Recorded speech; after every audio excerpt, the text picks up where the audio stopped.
Come see us live September 26th in Cork, Ireland at the Kino Events House. Tickets are available now, both live show and live stream. If you can't make it, the live stream will also have video on demand, so you can watch it later for whatever reason, time zones or whatnot. We'll have new merch. We'll have some old merch.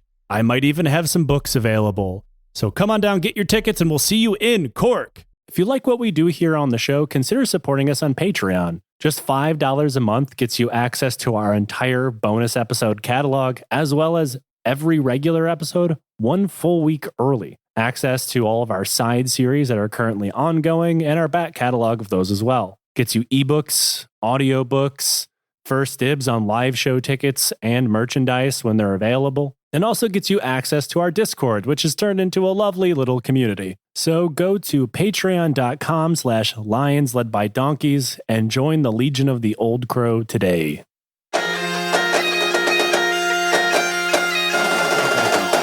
Lions led by donkeys.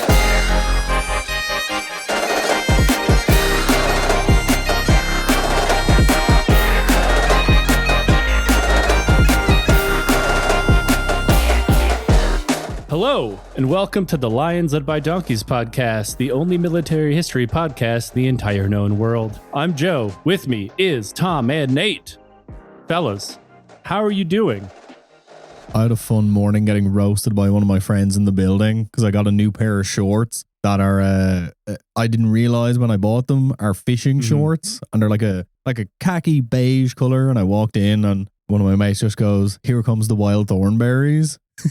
All right. Absolutely fucking got my ass. Damn, Nigel. My mom's here, which is nice, but it's about to get hotter than balls for about a week. And my mom is staying in a place that doesn't have any air conditioning at all. And it's going to be like, well, they're estimating as high as like 39 one of these days.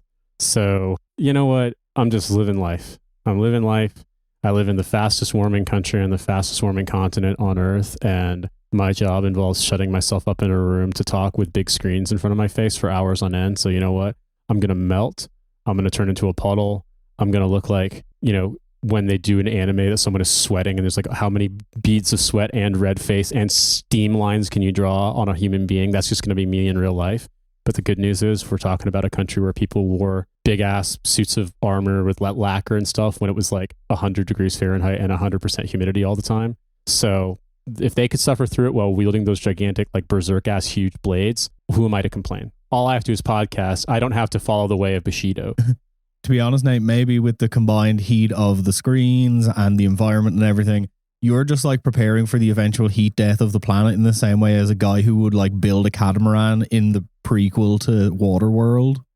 Well, I mean, that kind of implies that I'm somehow going to be like, by podcasting and listening to you guys, you know, for hours each week, that I'm getting the kind of UV exposure from my screen that's slowly proofing me and changing my DNA. And by the end of it, I'll have gills like Kevin Costner in Waterworld. And be drinking your own pee. Also, it was a trimaran, actually. I saw Waterworld in theaters. It sucked. It was a terrible movie. There's nothing about the sentence that you know exactly the kind of boat that they're on. That surprises me. What do I remember from seeing Waterworld when I was 10, almost 11 in theaters? He drinks his own pee. He nails a lady on a raft. There's a guy that they have the Exxon Valdez, a guy who likes shooting a gun a lot, a car that says nuke the whales, water, he's a fish. That's all I remember. I topped out at the only thing I remember about that movie is that he has gills and drinks pee. But literally nothing we talked about has anything to do with what we're talking about today. There's 0 people with gills. Nobody's drinking pee that I'm aware of. And we're on part 3 of the Imjin War. Mm-hmm. When we left you last time on part 2, the disjointed, argumentative, but terrifying Japanese forces under a collection of different lords landed in Korea and quickly began war criming their way across the southern part of the country. That was, of course, when the Korean Navy wasn't too busy sinking itself. Because one of the parts we talked about in part 2 is how only about a quarter of the Korean Navy was left, despite the fact they had fought 0 battles. Mm-hmm. And after the Battle of Cheongju, the Japanese leadership met to discuss their advance towards Seoul. Even Kato Kiyomasa, the man who stood back from the battle, hoping it would possibly kill Konishi Yukinawa, walked into the meeting pretending he hadn't just tried to fuck him over. The meeting was almost entirely an argument between the two men, with, as the story goes, Kato constantly trying to insult Konishi and Konishi never taking the bait. Until he did. Okay, I was trying really hard not to go into this in too much detail, but honestly, this whole thing is just so wonderfully petty. It's kind of tailor-made for us. For these insults to make sense, you have to know that Konishi's birth family were medicinal herb merchants. I mean, it's a big thing. It's a big thing there, man. Fucking red ginseng. His family sold medicine, and he was eventually adopted by a lord, like we've talked about a million times in the show, totally normal. But everybody knew about his family's background, and it wasn't a background he was particularly ashamed of. He never tried to hide it. His personal banner that he carried referenced his birth family's profession. It's just a big weed leaf. I got my battle banner at Hot Topic circa 2001. I mean, to be fair, you know, the right honorable career of being a weed dealer, like these guys are riding around on horseback, you know, selling their wares. I'm buying weed off a Bengali guy on a scooter, you know. Yeah. The world goes round and round. I can't imagine that it's actually weed. It's stuff that's good for the blood and stuff that lets you get a hard on when you're old. That's like, I've seen a lot of the herbal medicine shit. So, I mean, if weed does that, then I mean, okay, cool. Maybe you're smoking. If I'm going to believe the guy that I knew in high school, weed can do everything you want it to, mostly just make him incredibly annoying to talk to. Smoking weed to get hard because I love coming and being scared at the same time. It's like a jump scare. Yeah, exactly. You thought that it was going to be the best night ever. You were going to smoke weed and smash and listen to Peter Tosh just legalize it. But when you hear those reggae organs, you think a vampire is coming. In your own head, it sounds like fucking Phantom of the Opera.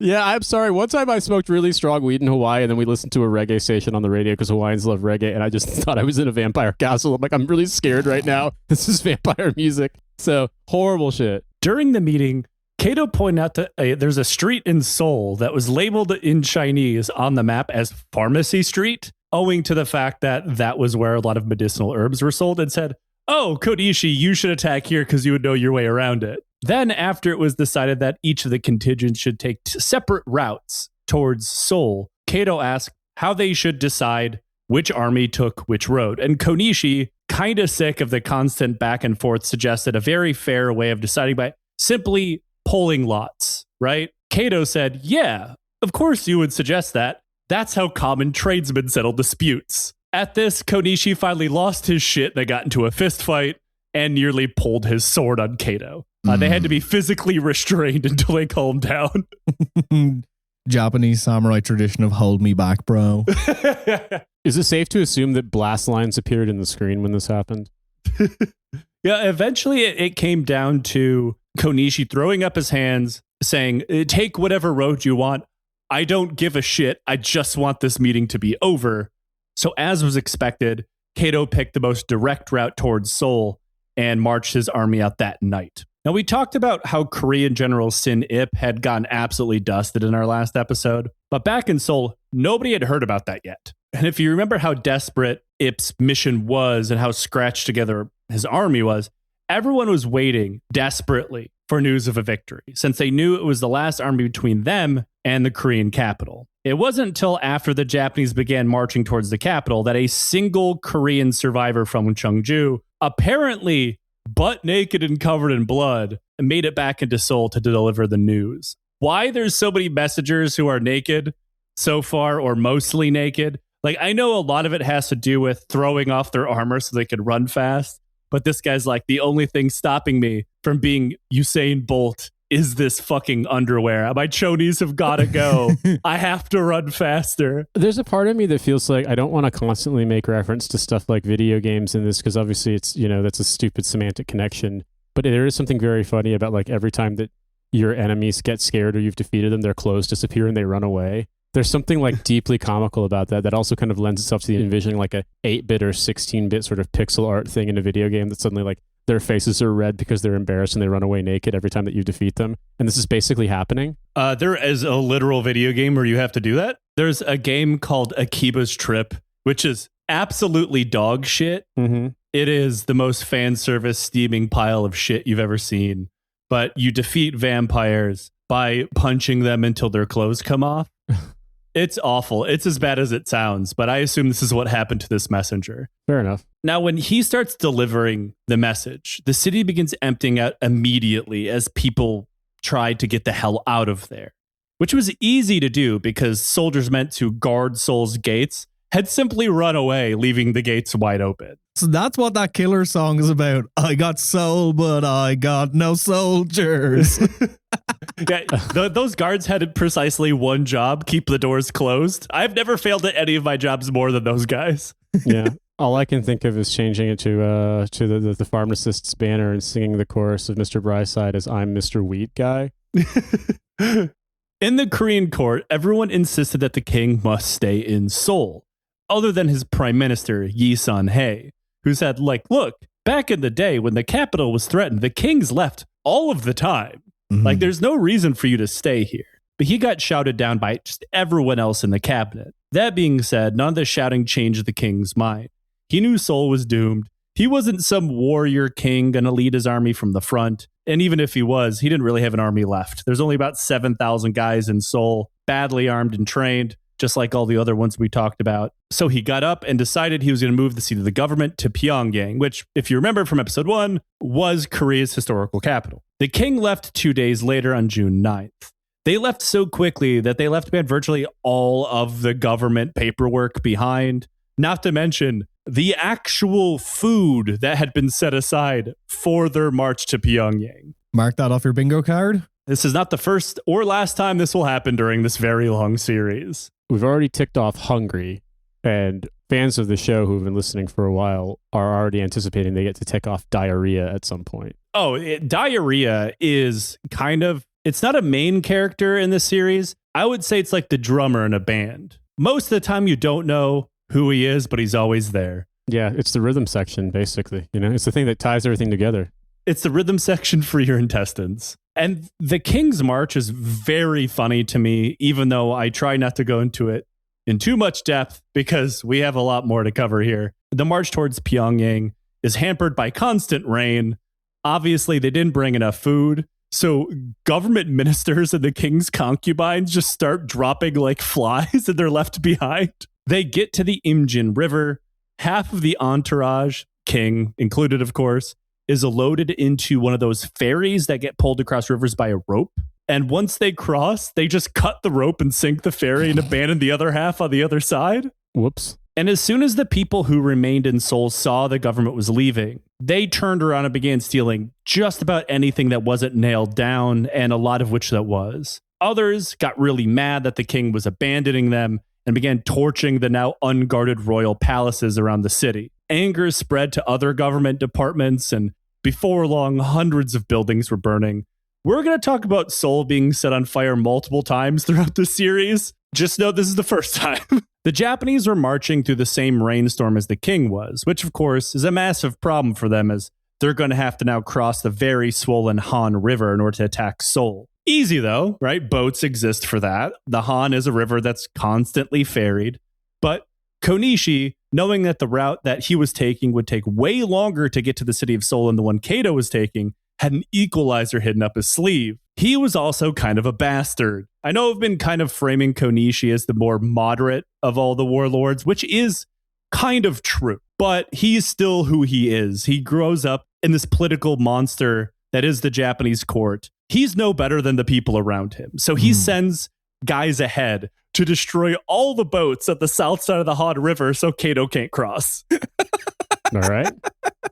This constant beef between Kato and Konishi is sometimes framed as Kato just being an abrasive dickhead at every turn, which isn't necessarily untrue, but it tends to make Konishi seem innocent. He is not. He is not above doing the same shit that Kato's doing. But Kato's so close to Seoul that he can see it, and he can see the defenders dug on the north side of the river. Neither had weapons that could reach the other, of course, but he rolled the dice, assuming that the Koreans wouldn't know the limitations on the Japanese muskets. So he ordered his men to open fire anyway, knowing the musket balls had no chance of hitting the people on the other side of it. But the Koreans began to run. Their commander, the recently appointed commander-in-chief, who we talked about in our last episode, Kim Yong-hwan, stripped off his armor, put on civilian clothes, and rode away on horseback. Doesn't he know you can flee better if you're butt-ass naked?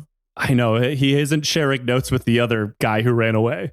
They're not doing proper sports science with running away. Yeah, you got to quickly shave yourself bare like a swimmer, strip down butt naked, and just sprint through the forest. Yeah, I don't think really the Koreans had a sports science research center that looked like the 50 Cent In the Club video. I was thinking slightly different. To me, it's like, I'm sure I've seen some kind of like German art house cinema film from the 90s involving someone sprinting butt-ass naked through the forest. Like, that's just a thing that occurs to people, but you never think of it in a military context. Nate, I'm also sure you've seen that film. Well, yeah, everyone saw Run Lola Run and like, I could do this, but more. What if they were naked? It just makes you go faster. Either that or suddenly produce a spandex bodysuit. Yeah, it's because the farts act like, a jet engine like on the Batmobile. Yeah, it's just science. Mark Spitz, the American Olympic swimmer, just liked wearing a mustache because he thought it looked cool because it was the 70s and he wanted to look like a gay flight attendant. But he convinced the Soviet swimmers that he actually helped move air out of your nostrils and like streamlined you more when you were swimming. And he just said that as a joke. And then at the next Olympics, all of the Soviet swimmers had mustaches like him. So they were all flight attendants. That reminds me of one of my favorite stories from the very stupid history of bodybuilding when Arnold Schwarzenegger was still competing. Notorious dickhead back in the day. Mm-hmm. And a young bodybuilder asked him for advice in posing on stage. So Arnold told him, well, it's all the rage in Europe now that when you're on stage and you pose, you scream. Which, for people who have never watched bodybuilding, for one, congratulations. Two, that is not something you do. Nope. You remain dead silent. And so this guy takes the stage and just starts posing and screaming and horrifying all the people around him. And I still love that story so much. I'm almost certain I've probably told this story over on Lights Love by Robots before. Arnold Schwarzenegger might be a uniquely evil man, but he also has an incredible sense of humor.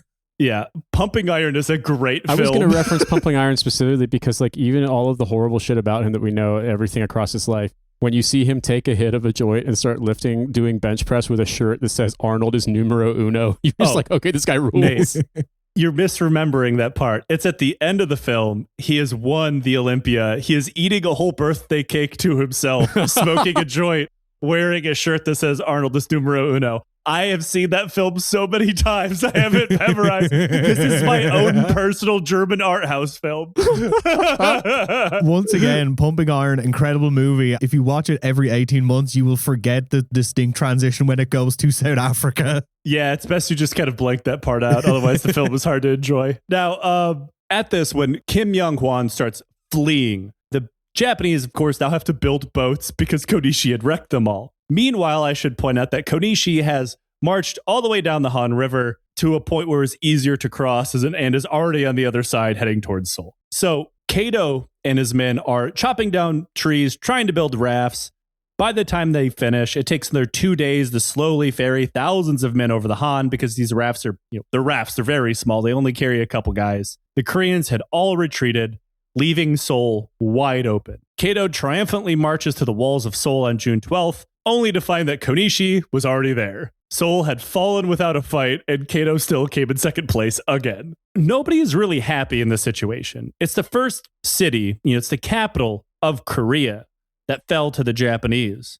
But they had nobody to fight, and they didn't have anybody to murder, which is obviously what they're all about. There was hardly anybody left inside, and the population had burned about a quarter of the city on the way out. And it was here that the blistering march that the Japanese had taken up from the south finally paused, at least for a little while. This was so that their supply line could finally be established up through Korea's various rivers to Seoul, which of course would be connected going further and further north due to the Japanese ultimate goal of invading China. They knew this riverine supply route was their only way to be successful in the future. Interestingly, the full-scale butchering of people in Seoul, because there were people there, did not take place, at least for now. This is because of orders given to them all by Hideyoshi. They were to just let people go about their lives, and any bad treatment of the Koreans by his lords was forbidden. Though I should point out here that most of the main Japanese lords followed this order. Of course, they're the senior ones at play. A lot of others did not. And furthermore, further down the line, as you got further and further away from the immediate orbit of these warlords, when soldiers were just left on their own, they just butchered people left, right, and center. But Hideyoshi wanted life to go back to normal in Korea, as of course this benefits any conqueror. At this point, Hideyoshi thought that the war was effectively decided, and everything that was going to come next was predetermined. Adding, of course, to his growing lore that he was building, that he was destined by the stars to conquer the known world. And soon Koreans did start trickling back into Seoul, which is hardly surprising. Think of how desperate everything in Korea is right now. The Japanese had money, they had goods that were unknown to Koreans. The Koreans had food and other things the Japanese were willing to trade for them. Not to mention the Korean state had effectively collapsed at this point, right? Like, for people to survive, they're going to do what they got to do. Yeah, like, to be honest, if you're just a regular Korean citizen, does it really fucking matter who is in charge? Not really. As long as you're not being killed, like, who fucking cares? Yeah, and that's going to come up more and more as we go on. In this immediate case, like, if you're in Seoul itself, you are probably fine. Mm-hmm. That will change, which we'll get into, especially in part 4. But for now, for a lot of Koreans, the state had failed them so badly that they did not see the difference. The Japanese commander of Seoul, Yukita Hideye, took up residence in the only palace that hadn't been burned, but he would only be there temporarily. This is because he got scared. What? What? Was it haunted? Nate, you somehow nailed it. He believed that the palace is haunted by ghosts. So he quickly moved out and burned it down behind him. Now, did he run away with his clothes off just to make sure? You have to be fast to get away from the ghosts. This had a huge effect on the Koreans. This palace specifically was thought to have like a spiritual place in their lives, and seeing the Japanese burn it. There's a lot of things that the Japanese do in their very weak attempt to appeal to the Koreans that they just fuck up every step of the way. Mm-hmm. This is just one of them. Now, Hideye is sometimes called the supreme commander of Japanese forces in Korea, and this is not exactly true. He held no position of privilege that the other lords would be forced to be sworn to him. They were not his retainers. They were Hideyoshi's. They had no reason to follow his orders, and most of the time, they didn't. The only real position he held was commander of the reserve soldiers. But other than that little ghost-related speed bump, another sentence I never thought I was going to say as a historian, Hideyoshi's forces had been even more successful than he ever thought that they would be. They had taken Seoul in 20 days. This did not help Hideyoshi's little ego problem we talked about before, his idea that he was meant to conquer the world. Now he was writing to his mother, saying he was going to take over all of China by October. Okay, I think you're getting a little bit ahead of yourself. China's a big place. Yeah, a little bit. You're still in Seoul, which admittedly is impressive. But I should point out here that this is not a modern military operation. There has not been a large offensive from the beachhead at Busan all the way up to Seoul through the peninsula. Mm. It is effectively one pathway directly from Busan to Seoul. Everything else around it is out of Japanese control. Mm. The modern parlances, we have a samurai thunder run going into Seoul, right? But they lack the ability, as we will discover, to actually expand their route of control. Also, as well, like, power in China is devolved enough to the regional levels that, like, even if you manage to capture Beijing, like, nothing's going to change. I mean, that's effectively the problem they're going to run into in Korea as well. Yeah. So like, well, we took over Seoul. All of Korea should be collapsing any moment now. And meanwhile, elsewhere in Korea, people are like, well, I haven't seen shit coming over those mountains, so no change. Life goes on. But don't worry, China is definitely not bigger than Korea. I'm still just the local weed dealer. Like, it doesn't make a difference to me. Yeah, got my weed banner and I'm waving. Everybody knows. They see, they're like, it's the weed man right there. Yeah, I'm just subletting on Pharmacy Street. None of this matters to me. And by the end of June, he was making plans to travel to Korea, go to Seoul, and take personal command of the army. Some of this was political. Some of it was also not him wanting to miss out on personal glory. But a lot of it had to do with him getting constant reports that Kunishi and Kato were constantly at each other's throats to the point it was harming the operation. And the only person that they would listen to, I mean, effectively have no choice but to listen to, was Hideyoshi personally. But before he left, he had already begun to outline how Korea and China would be governed as a part of this new Japanese empire, which, to be honest, was so simple it's kind of stupid. His son, Hidetsugu, who was technically the Kampaku of Japan, the regent, while Hideyoshi had become the retired regent, or Taiko. But again, he still has all the real power. These titles are meaningless. Hidetsugu would be in charge of all of China. He would be proclaimed the Kampaku of Great China.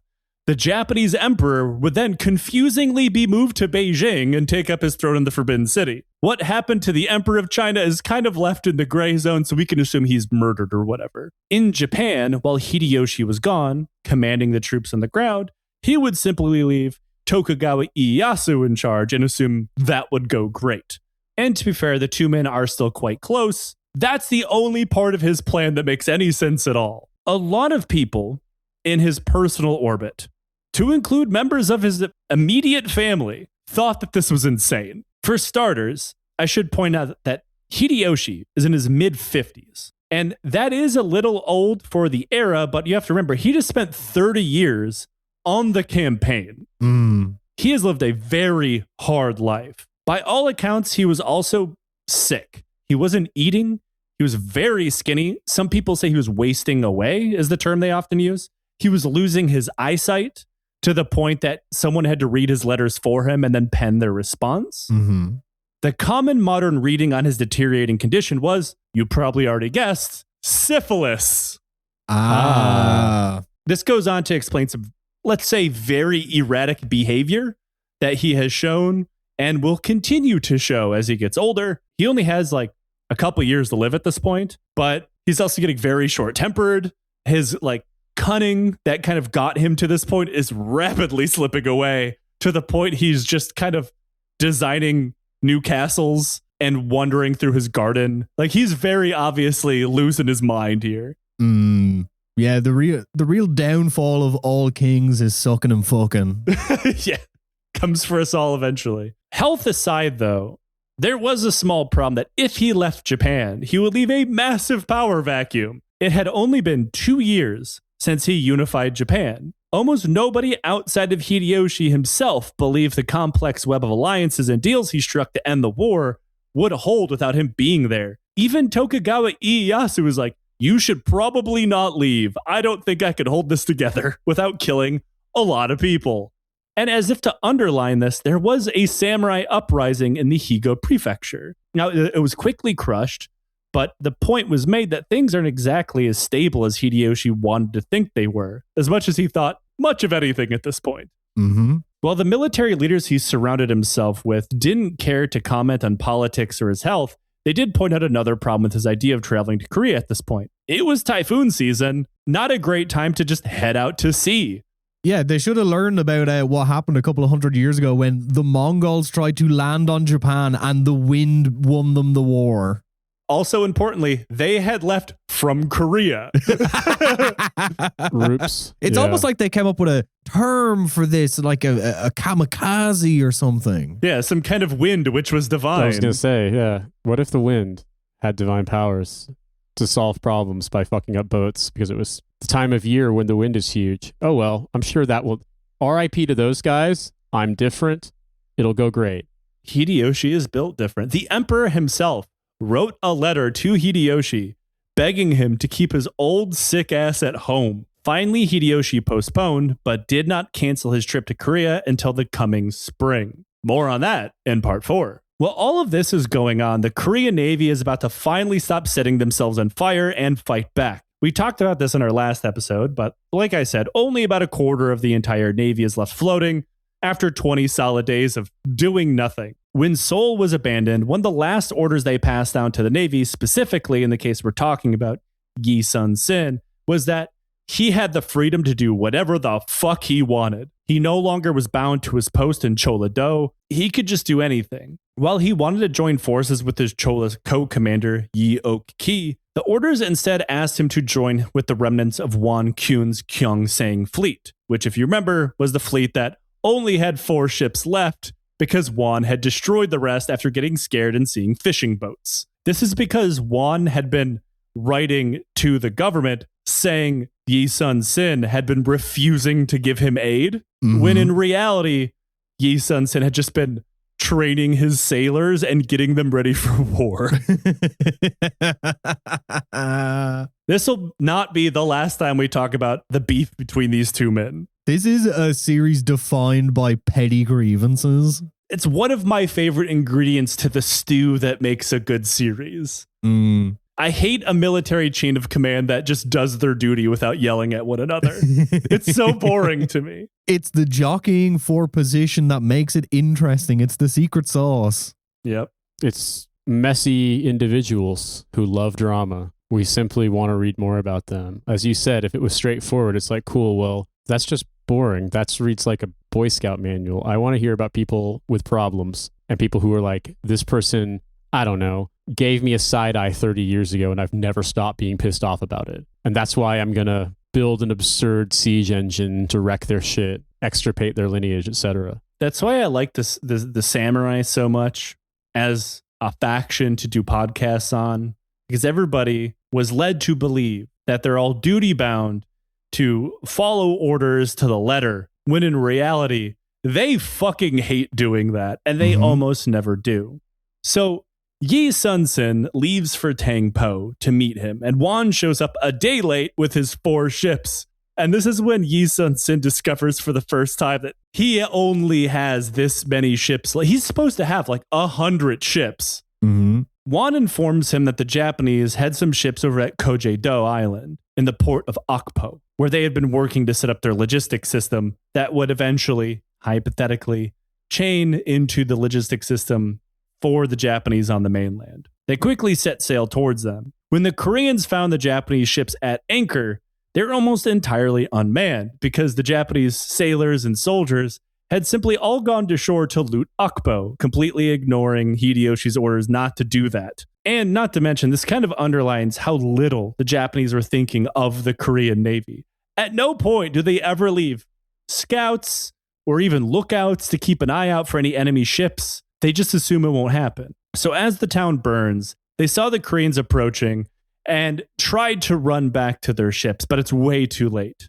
The Japanese try to fire at them with muskets, which are completely worthless against the armored Korean ships, all while the Koreans tear their ships to pieces with cannon fire and fire arrows. Finally, the Japanese, who did manage to get aboard their ships, dive overboard and swim for the shore, trying to save their own lives. And a lot of them do. They flee into the hills of the island. And of the 50 ships at Okpo, half are destroyed, and the Koreans didn't lose a single man. Tactics of the day demanded that Yi send his men ashore to chase down the enemy, collect heads. This is something that will constantly come up. But instead, he remains at sea. He knows that the Japanese are much better on land, and their navy, if what he just experienced is anything to go by, was a fucking joke. He decided to remain in the water.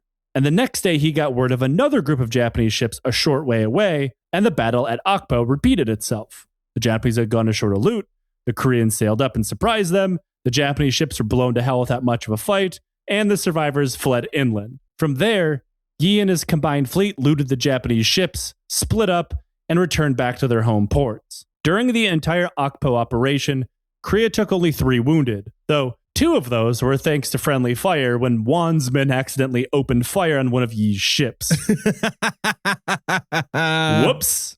All right. Yi wrote to the Korean court, complaining about Wan almost entirely, and this would add to the growing beef between the two men once again, though Yi did himself no favors when writing the court. As Wan, when he wrote the court, he never engaged in court politics. He never complained about the government. He just shit-talked Yi Sun-sin. Yi, on the other hand, as he had done his entire life, pissed everyone off. It's always very fortuitous to be the second biggest cunt in a room. Like, his letters outlined to the court that say, hey, remember all those times that I told you when you said the Japanese were coming, that I needed money, I needed men, I needed resources, and you just told me to go fuck myself and do it on my own? Well, I bet you feel real stupid now, don't you? Because we're the only ones winning anything. Mm-hmm. Now, the king was fine with ignoring that part. Like, King Sanjo, despite his literally countless flaws at this point, at least knew not to piss off the guy that was winning literally their only victory. While the ministers of the court were incredibly pissed off that Yi Sun-sin had dared to point out that they had been wrong about something. For the Japanese, who had thought so little about the Korean Navy that hadn't even bothered to defend their beachheads, losing more than 40 ships in 2 days was a bit of an eye-opener. But they still weren't worried. All they did was put together a squadron of more of the same kind of ships that we talked about to begin patrolling Korea's southern coast. Word of this gets back to Yi about 3 weeks after the last battle. Won Kyun said they were clearly heading towards Yi's home port, which is a pretty big problem because Yi knew this would require him to fight a battle on the Japanese terms, which meant he would lose. Mm-hmm. He would need to rush out and meet them at sea. That's where his strength was, and that's exactly what he did. He joins up with Won Kyun again, and again, about as quickly as the two men join forces, they begin arguing. Won is insisting that he send men to shore to collect the heads of the dead Japanese, to which Yi said, that's a waste of time and energy. You should save all of that to kill the ones that happen to still be alive. But he can't stop Won from doing it. He doesn't outrank him, but also he's happy just to get rid of him. Mm-hmm. They get to Sachon port and they find the Japanese ships at anchor, but also several hundred men dug into the hills that overlooked the port. Yi knew if he stomped into the port like he did last time, the Japanese on the hill could hit him while he was trying to destroy the ships. So he rode in, hung out, turned around, and ran, hoping the Japanese would take the bait and sail out to meet him. And that's exactly what they did. Was he naked? I mean, I would argue technically the ship is naked, right? It's not wearing like pants. How would a ship wear pants? I need the dog diagram, but for a ship. A very important question. Yeah. I mean, a sail isn't over the ship, so it doesn't count as clothes. It's more like if you're naked and wearing a cape, I would argue. Shut the fuck up. Hey, you're the one that brought it up, not me. Now we're getting into the ethics of clothing a ship. Now, once about half of the Japanese ships set sail, he turned around and began opening fire. This is when the Korean turtle ships crash into the Japanese and fire at point-blank range, while other ships hang back and make it rain fire arrows and cannonballs. The Japanese Navy doesn't stand a chance. Then, on the hill, Yi sees several hundred men dressed in Korean clothing. Figuring correctly, they were Koreans in Japanese service, almost certainly conscripted by force. But this infuriates him.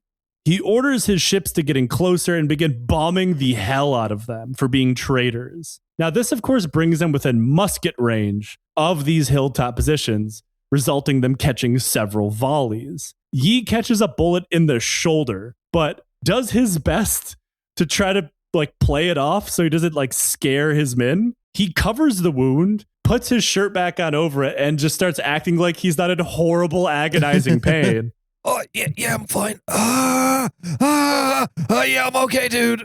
Normally, I just let my arm hang motionless at my side. What are you talking about? Yeah, one arm has always been longer than the other and covered in blood. After he drives away the soldiers on the hill, he pulls his fleet back. The next day, he does the same thing at Tangpo, where another 20 or so Japanese ships were anchored, as well as the lord in command of the Japanese Navy to Western Korea, Kurashima Michiyuki. The battle played out the exact same way.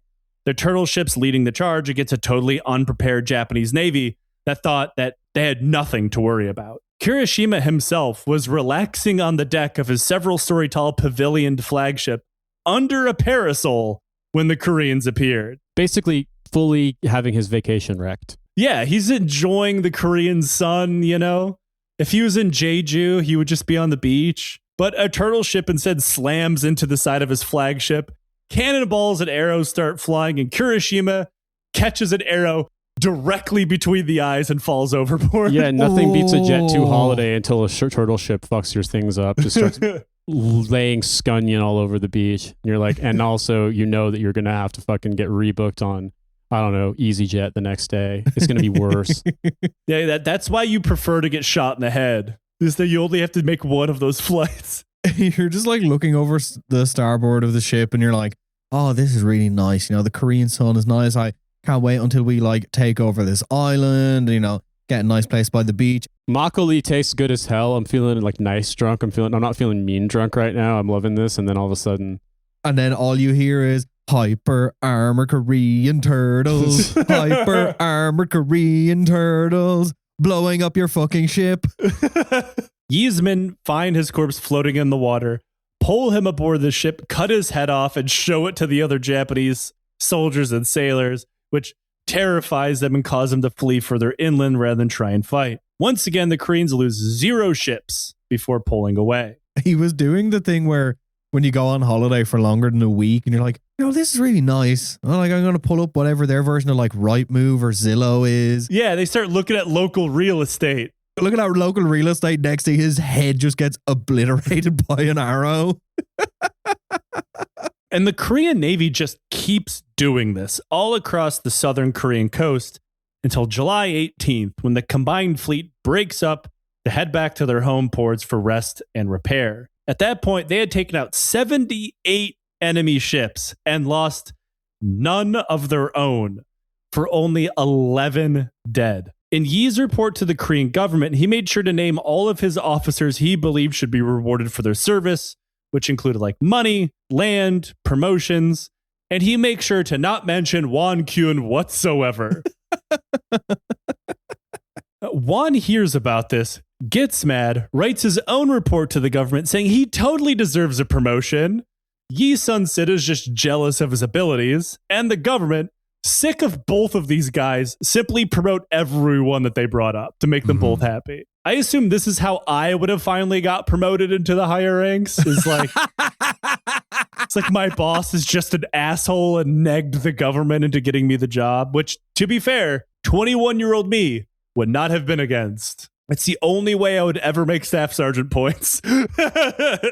While things were very one-sided at sea, they continued being the same on land, just in the other direction. King Sanjo was forced by the cabinet to blame someone other than himself for everything, so he fired his prime minister, who had fallen out of favor with the other bickering ministers. King Sanjo, either being the most clueless man in history or possibly the dumbest, decided to try to comfort the people of Korea by making a public address in Kaesong. Now, at this point, everyone in the fucking country is pissed at him.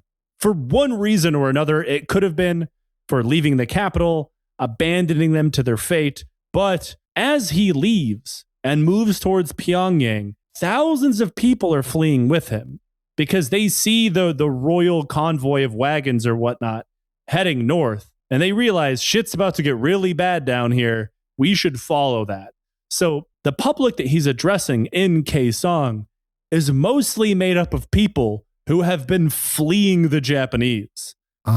So as he starts trying to talk to them, they just start screaming insults at him to the point that he can't get anything across. Then he opens what amounts to be a comment box, asking anyone if you if you feel a certain kind of way about the government, drop a letter in the box and I won't hold it against you. And just make sure to leave your full name and address on the letter, just for administrative purposes, so we can figure out, okay, does this district need more roaming dog killers to kill all the feral dogs? Yeah. Do I need to send someone to your house and pull out your fingernails for calling me an asshole? What actually happens is he gets a series of letters telling him that he should fucking kill himself.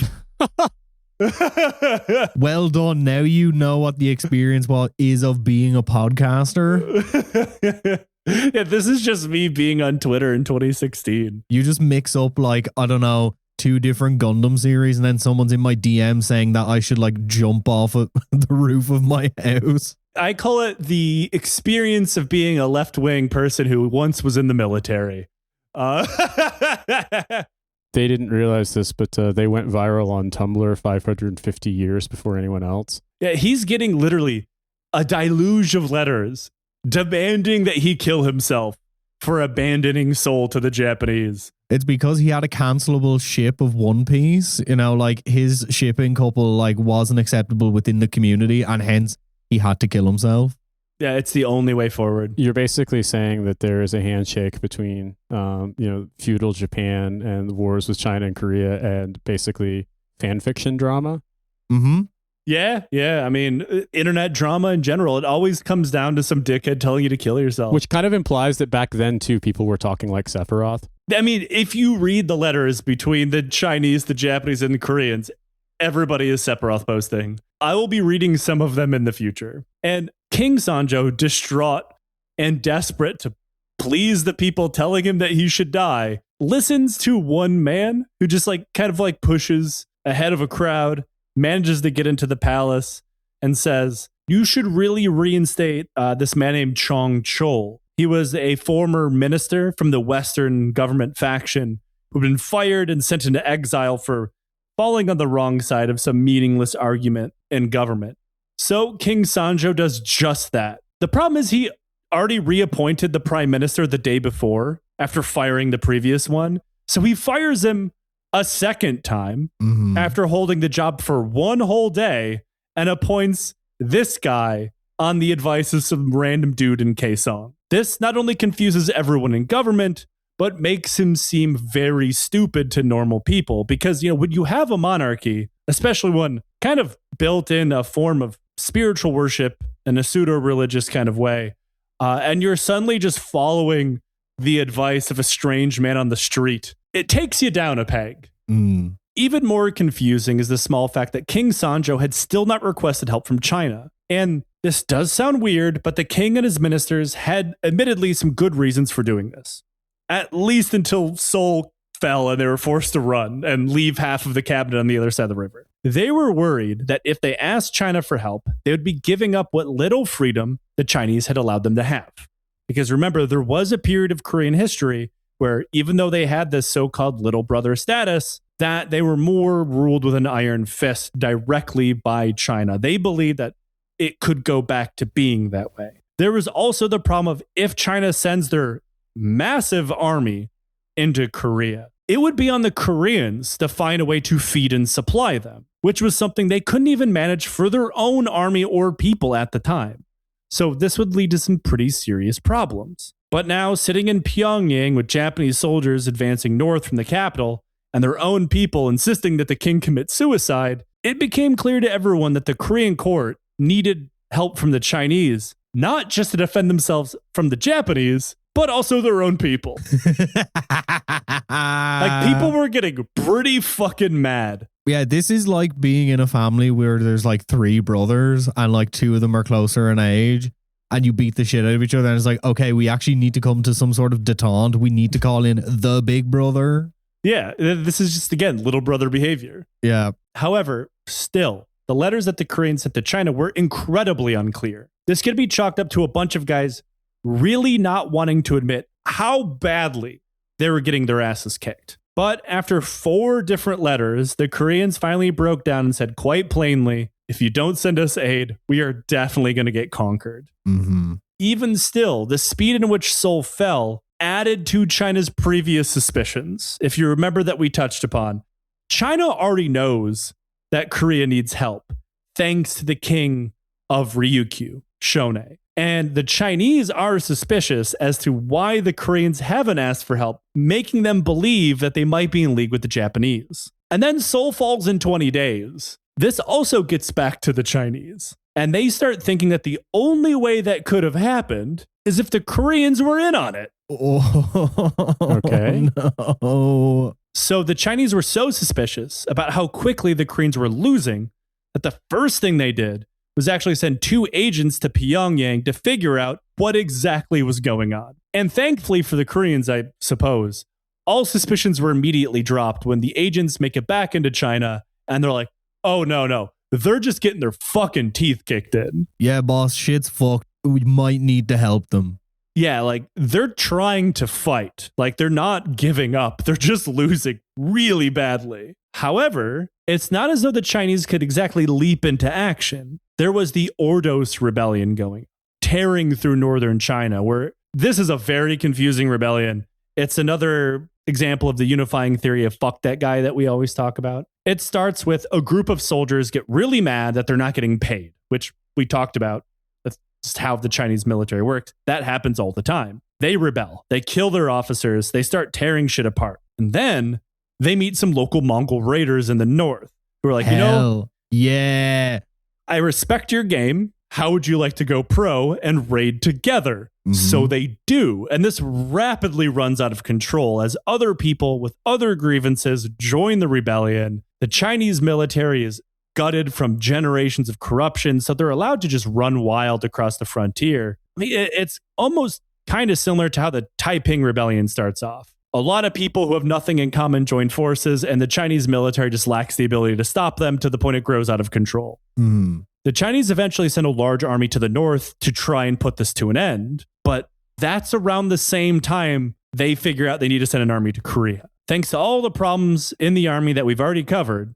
they just did not have the capability of slapping together another full army and marching it to Korea. So they dispatched 1,000 Chinese soldiers, which they happen to have on hand, to be something of a vanguard. In the meantime, Qin Myung-hwan, the guy who had been in charge of defending the Han River before changing and running away, had somehow escaped any kind of punishment, kept his job, and was given another army to lead. This time, it was meant to defend the Imjin River, the major obstacle in the way of the Japanese on their march to Pyongyang. This army was made up of the remnants of all of the other armies that had been retreating north from the various disasters in the south. This eventually numbered about 10,000 men, and they gathered on the northern bank of the river. As Kim waited, one of his sub-commanders from the Han River, Sin Kak, refused to follow his orders, openly calling him a coward for fleeing from Seoul. Instead, he keeps his army in the area around Seoul and is kind of working as a guerrilla force. Kim then sends a letter to the Korean court demanding the man's execution for defying his orders.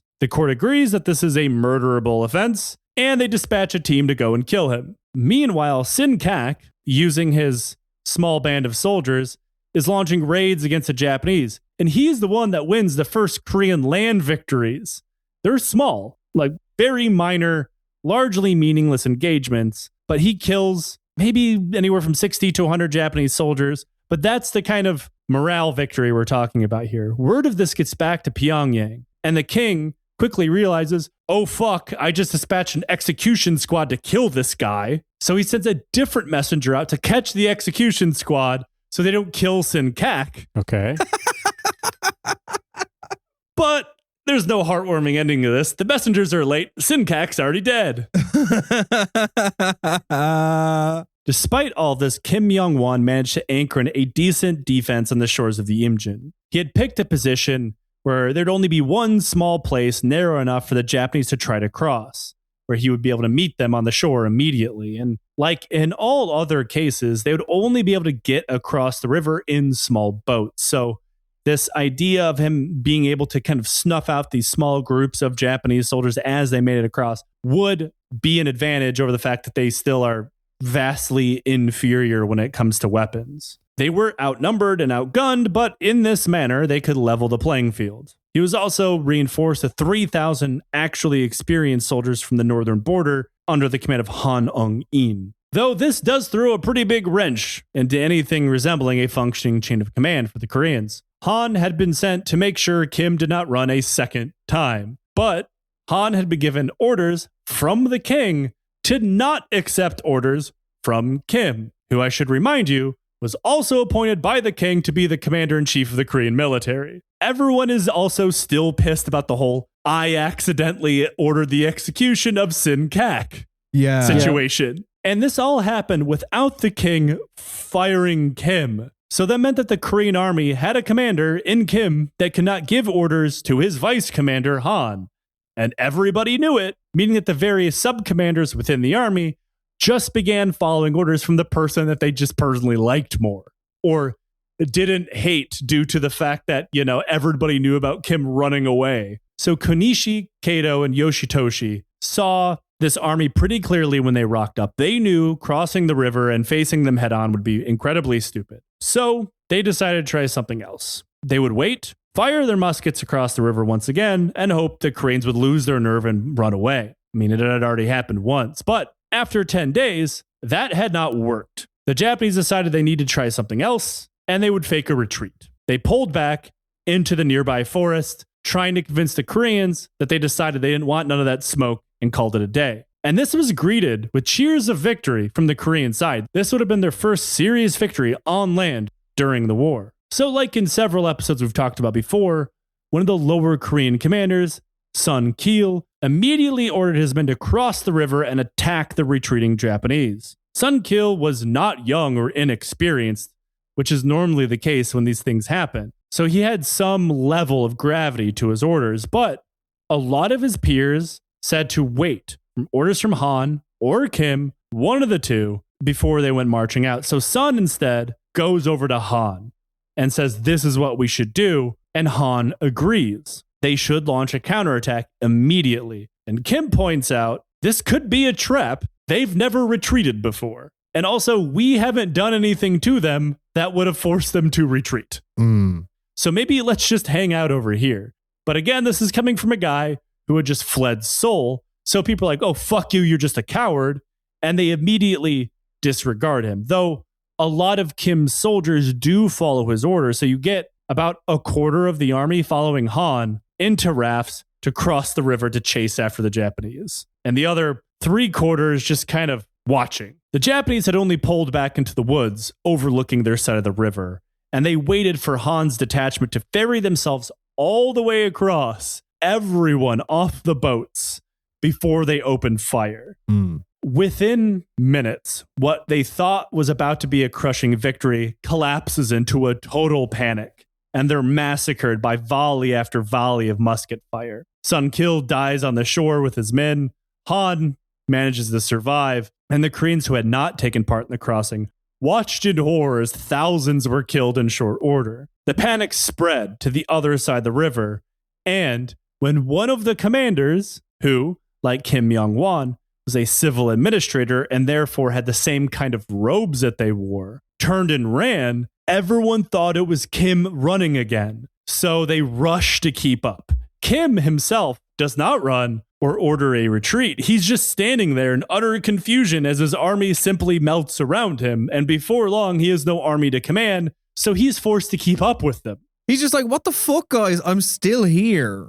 You run once doesn't mean you run every time. I told you I wouldn't do it again. Nobody believes me. I pinky swore. We're just wearing the same sick drip. Now this leaves the river crossing wide open, and the Japanese cross unopposed, march in, and they take Kaesong without a fight. I assume they also seize the comment box meant for the king and just like sit around in a circle reading them off and laughing. Yeah, they're just doing like Jimmy Fallon reads mean tweets. He's just kill yourself, kill yourself, kill yourself, kill yourself, kill yourself. Wow, man, they really need to get new material. Your robes are raggedy, your hairline is whack. Kill yourself. And this is where the Japanese combined army was meant to pause and go about their separate ways, like we talked about previously. Meanwhile, the Korean government in Pyongyang began to discuss, once again, what they should do now that the Japanese had crossed the Imjin. Of course, several ministers wanted to fight in the city until the death, but the king, turns out, not too fond of that plan. It was decided that this time the royal court should flee to Yongbyon, near the Chinese border. But as they left, Pyongyang was meant to be held and slow the Japanese down, and it was a good place to do that. Pyongyang was a fortress city. It had strong walls, good defenses, a decent amount of supplies, and the cabinet believed it could withstand a siege for maybe months. This is not what happened. The people saw the government packing up their shit, and this time, instead of rushing to keep up, they get mad. People grabbed weapons and blocked the royal convoys that were carrying out like royal treasures further north.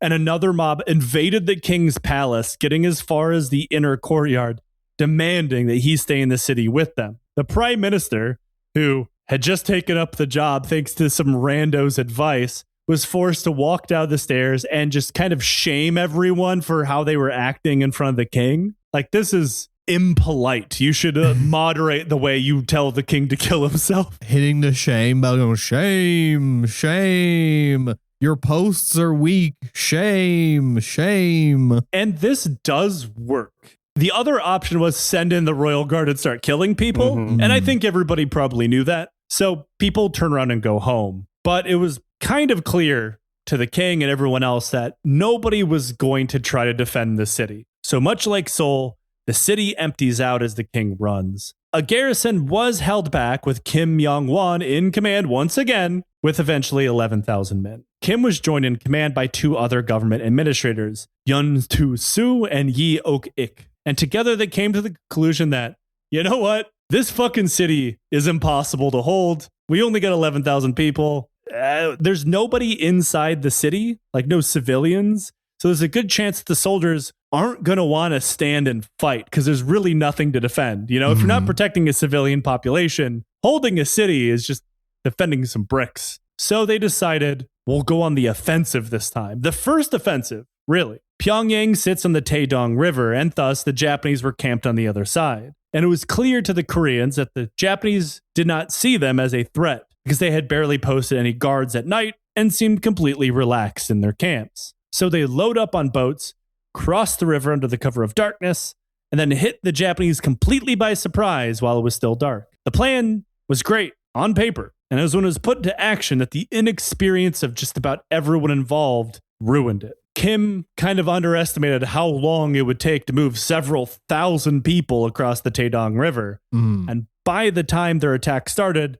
the sun was already coming up, so their element of surprise was ruined from step one. Kim and his men were quickly pushed back. The Koreans broke and ran for the river, trying to make it back to Pyongyang. However, they ran into a pretty big problem. The oarsmen for the boats that had taken them across the Taedong had seen how badly everything was going, and they decided to get the fuck out of there, abandoning them on the other side of the river. Hit the bricks. You can just leave. Quit your job. You can just leave, yeah. This war can't happen if I'm not here. Yep, exactly. This forced Kim and a large number of his soldiers to retreat north, down the river, where they knew there's a shallow crossing of the Taedong. This allowed them to simply wade across without boats and save their lives, which is great. However, small problem, this is something the Japanese had been looking for 2 weeks, and they just shown it to them. When Kim made it back to Pyongyang, all ideas of holding the city were abandoned. Instead, they began chucking as many weapons as they could into a nearby pond so the Japanese couldn't get their hands on them, and then they ordered a retreat towards Sunan, about 20 kilometers away.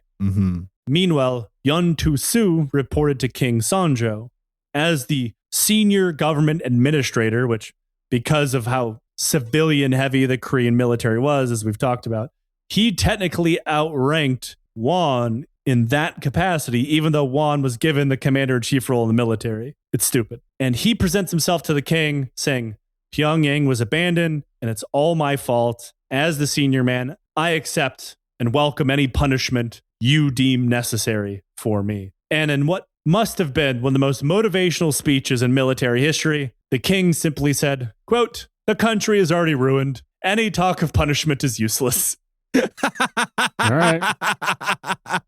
And it's all your fault. We have the emo king of Korea. King Sanjo is openly giving up hope and asking his court, like, look, what if I just fucking packed it up, went another 10 kilometers and moved into China, like exile, you know, like what's the point of all of this? What are we even fighting for anymore? Because tonight will be the night my kingdom falls for you over again. Don't make me change my mind.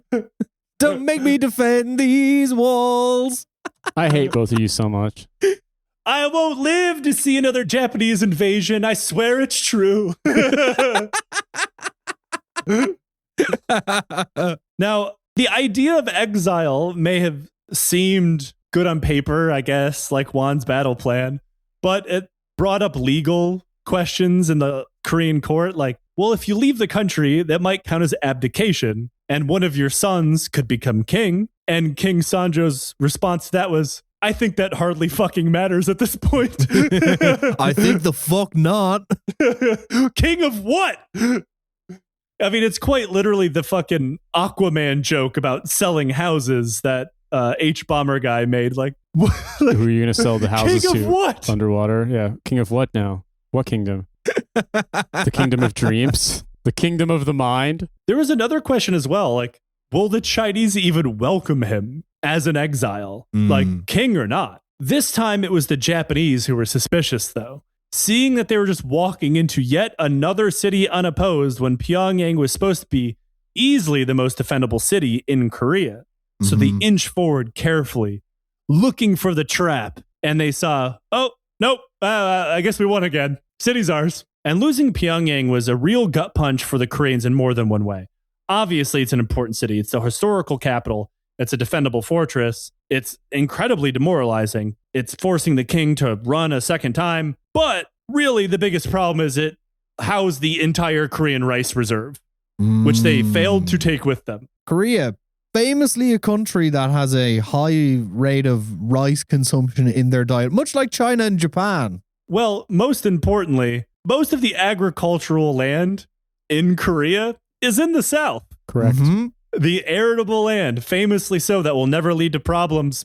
And the ever north is again. extremely mountainous. Even though the south is mountainous, the north is way more. It's not a place that you want to depend on for your food supply. But I'd also say this too, that Korea's climate is incredibly harsh. And so like losing your food supply means there's not shit food until the next harvest. That will become a problem in a little bit, Nate. I promise.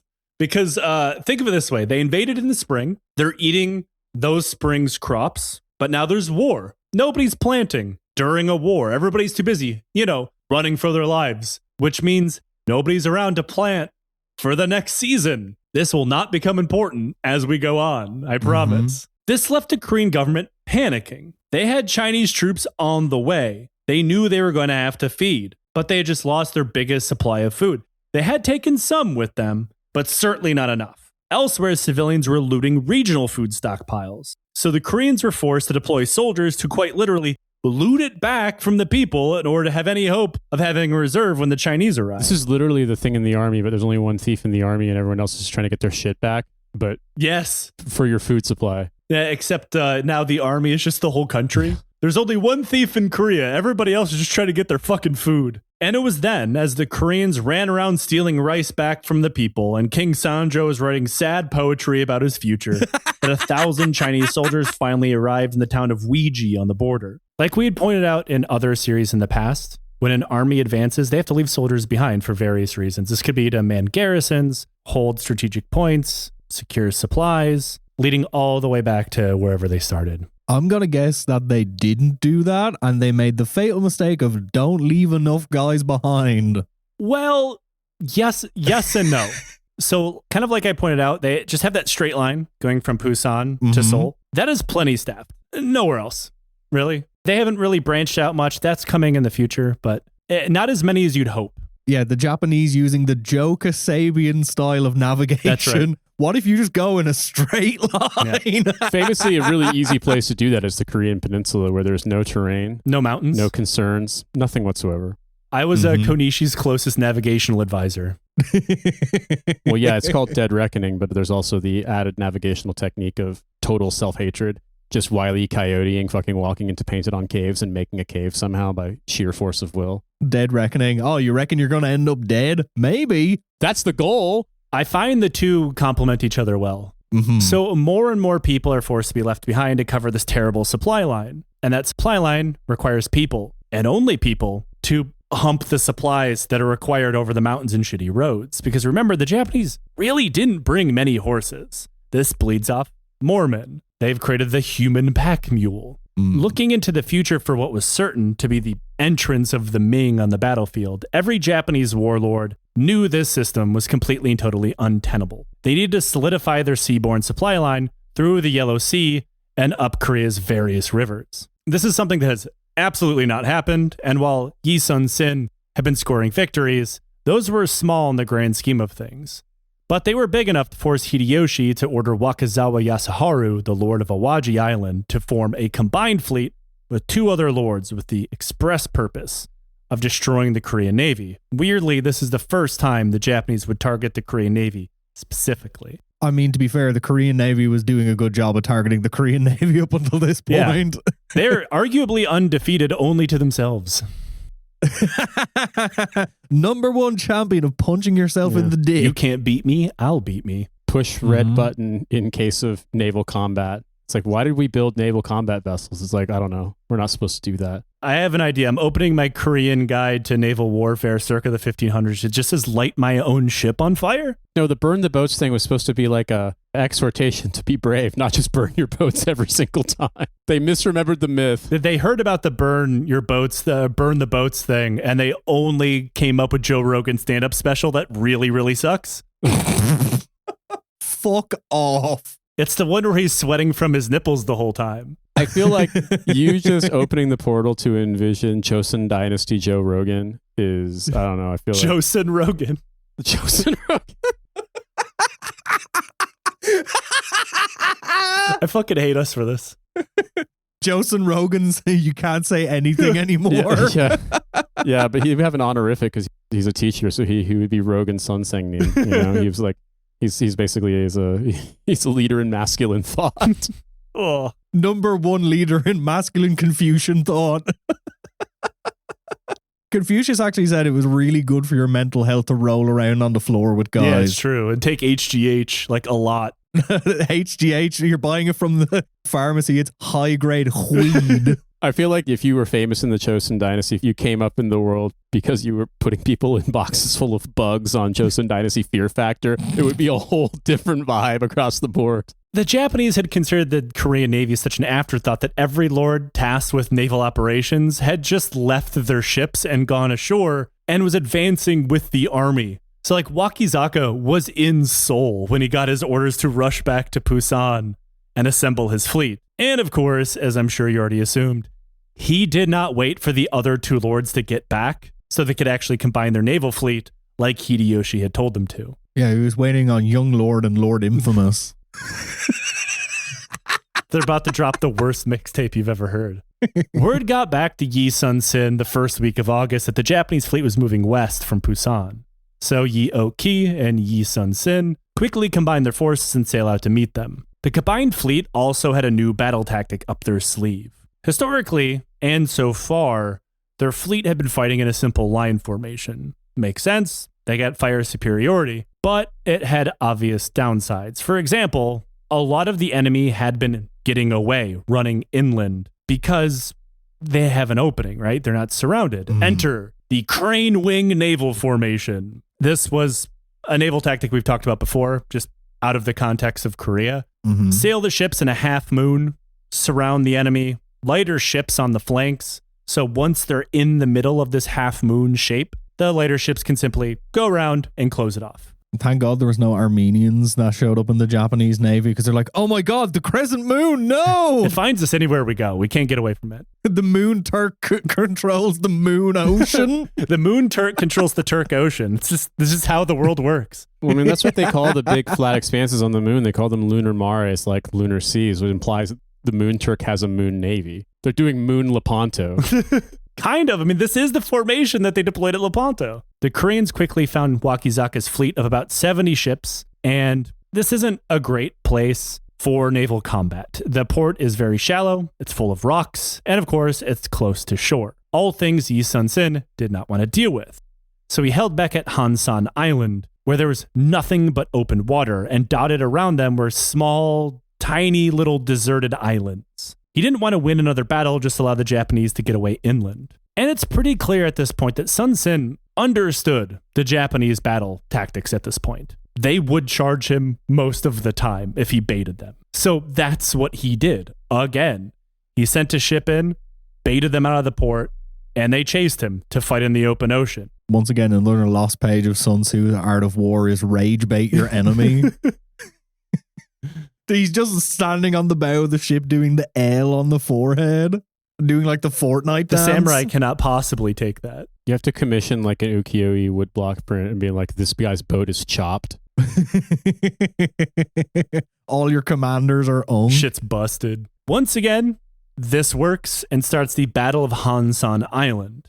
However, this time there's a huge difference. The Japanese are not riding on shitty unarmed transport boats. Though admittedly the difference would mean nothing. I know I had you in the first half there. Even the best Japanese warship of the day was no match for its Korean counterpart. The Japanese ships, armed with bows, muskets, and the very occasional cannon, couldn't even dent the Korean ships with their thick wooden and occasionally iron armor. In return, Korean cannons blasted the Japanese warships apart, and a rain of fire arrows set off sails and pavilions. Once the gap was closed and the encirclement was complete, Korean ships continued hammering the Japanese, sweeping the decks with gunfire before sending boarding parties across and capturing samurai and ashigaru, cutting off their heads and holding them aloft in victory.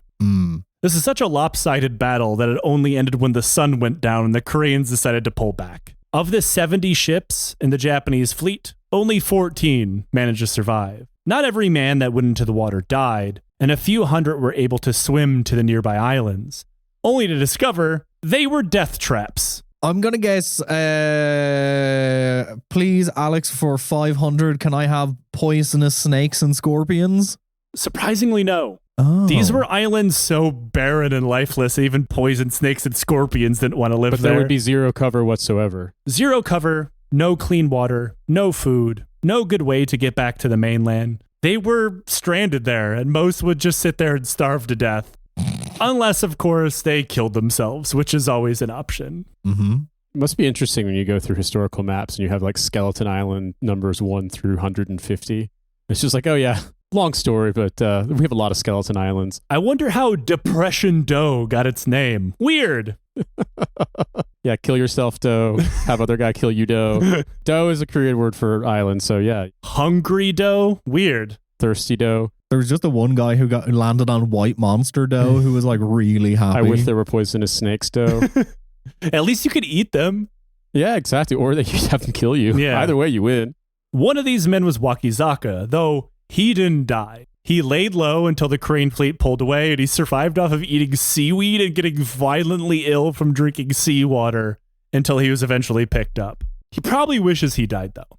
It only took hours for the word of the Koreans' crushing victory to make it back to the 2 other Japanese warlords who were supposed to be part of the combined fleet that Wakizaka had ignored. Kuki Yoshitaka and Kaito Yoshiaki, who were anchored at Anglopo port. Both of these men were old hands at the Navy game. They've been fighting at sea for decades during the previous Japanese Civil War. So you would think, hypothetically, they might be able to counter Yi Sun-sin. Nope, not even a little bit. Though, to be fair, when the Koreans pulled up to Anglopo and tried to do the same thing again, they did not fall for it.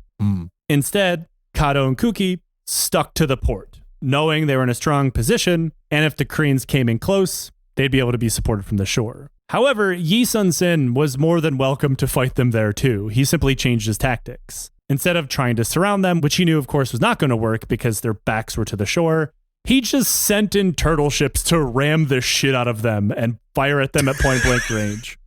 Heavily armored Korean turtles. And like, the Japanese really have nothing to penetrate these things. It's one of those things where it's like, no matter how much military or naval strategy you try to employ, it's like the guys actually manning the muskets and occasional cannon on the Japanese boats are like, they're just going to do that twisted metal shit on us again, aren't they? Yeah. And then sure enough, what do? Just start ramming. Korean axle, 2 boats on either side held together with the strength of his arms.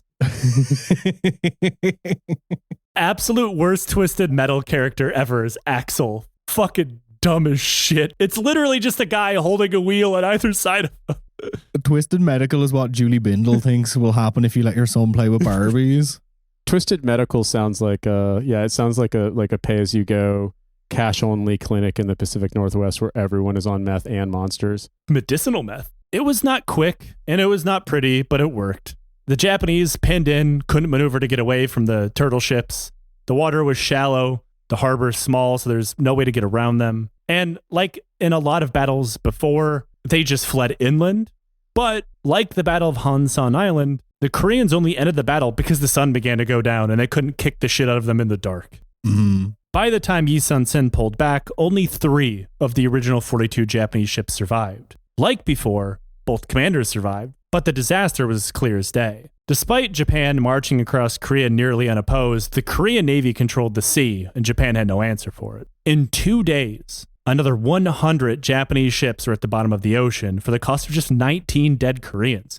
Not 19 ships, 19 Koreans, period. I like those odds. You know, those are good Yeah, numbers. this is a good KD ratio. We have no idea how many Japanese were killed and what Yi Sun-sin dubbed the slaughter operations, but it could be as many as 9,000. Whatever the numbers were, Hideyoshi realized that he was well and truly fucked.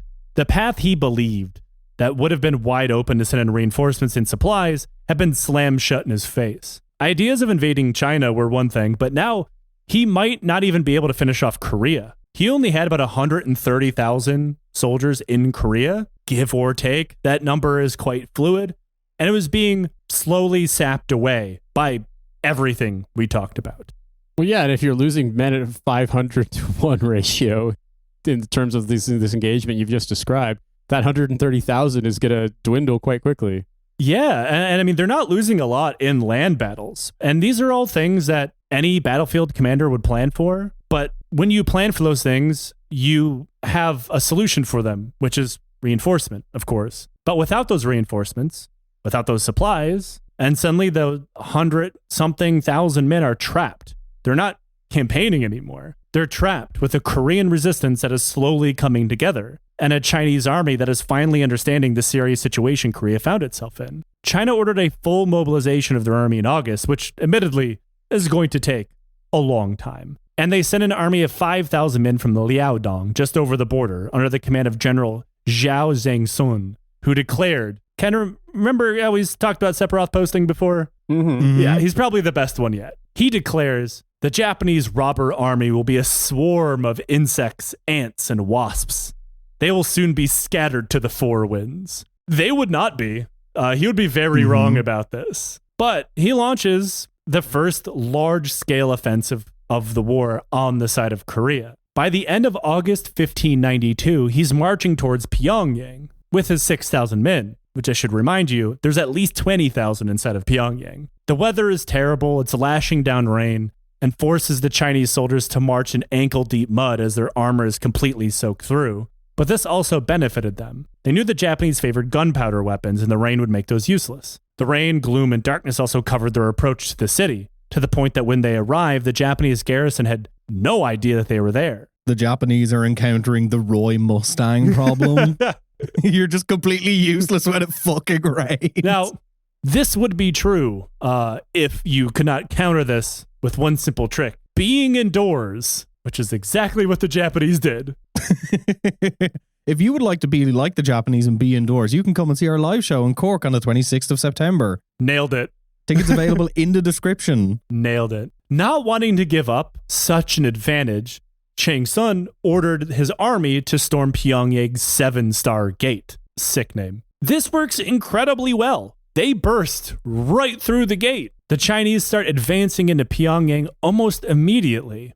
And then Konishi's men realize there's actually not that many Chinese soldiers. Again, there's only 6,000 of them. And rather than confronting them at the gate, standing in a line outside and fighting them, they pull back further into the city, into the buildings, out of the rain, from where they can fire their guns. The Chinese take off down the roads, trying to chase them down, but in turn, this splits up the advancing mass of their army, and they just get fed down these various streets into a musket-related buzzsaw. The Chinese eventually break, they run out of the city into the muddy bullshit outside, and they're tired from their march and hours of fighting, so they're easily chased down and butchered by counterattacking Japanese forces. By the time the Japanese give up their counterattack, half of the Chinese army is gone, as well as its second in command. Chang Sun makes sure to tell the Koreans that he had simply ordered a tactical retreat. He hadn't lost at all. I'm just thinking of Shang Tsung from Mortal Kombat. He's just like summoning the soul out of all of the soldiers. Your soul is mine. You could make the argument like, well, we didn't run away naked, so it wasn't actually a retreat. We had our clothes on. That was tactical. That was orderly. Yeah, it was orderly because we didn't get naked to run away faster. Getting attacked by Shang Tsung, the soul sucker. And then what's even funnier is that's the letter to the Koreans. To his own government, he blames everything on the Koreans. He's like, no, I totally would have won, but the Korean soldiers, they slowed me down. And then, they have spies in the city. They refused to get naked. They kept their clothes on. They wouldn't go at max speed. Yeah, exactly. Then he packs up his shit and marches back over the border to China. As ridiculous as this whole saga was, and was yet another land victory for the Japanese, Konishi and the other warlords were starting to get a bit nervous. They'd expected supplies and reinforcements to already be streaming up from the Korean rivers to replenish them, but that just wasn't happening. Furthermore, the strung-out garrisons of the Japanese were increasingly getting bled out by hit-and-run attacks, by small bands of Korean soldiers that would emerge from the mountains and forests, hit them, and then retreat, knowing that the Japanese couldn't hope to track them down. These bands of Korean guerrillas would become known as righteous armies. Oh, hell yes. In a series of that has had some great names for things, yes, Righteous Guerrillas is a great hardcore band name as well. Righteous Guerrillas would slap. I would go to that show. I would get kicked in the head at that show. As long as it's over by 10:30. It's a hardcore show. They're all over by 9:30, Joe. These were a mishmash of broken formations of soldiers, untrained civilians, bands of warrior monks, and government officials. Oh, yeah. For the everyday people, they were pushed to arms by the outright brutality of the Japanese.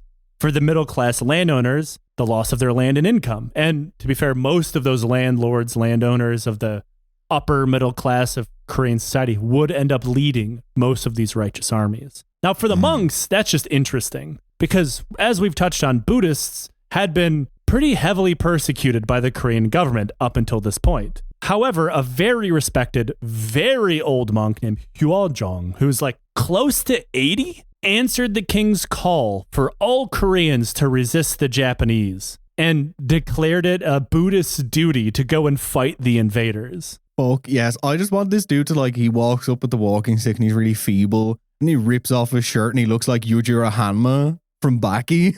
That's the only way I can imagine it because otherwise this is a very frail 80-year-old man. That does lead attacks, I should point out. The imagination just gets set alight by the phrase warrior monks. There's something about it. There's just sort of Definitely. I've seen this before, whether it's Sabin from Final Fantasy VI or somewhere else. You're just like, he's going to do some chakra shit. He's going to pick up a train and suplex it. There's no limit to his monk power. I've never been more convinced that Hyeojong could suplex a train. And these aren't just a few monks either. Tens of thousands end up joining the righteous armies. They pick up weapons. Now, to be fair, these aren't great weapons. Most of these early righteous armies, they're mostly armed with farming tools, like pitchforks, scythes, whatnot, some rocks. Maybe they have a sword laying around.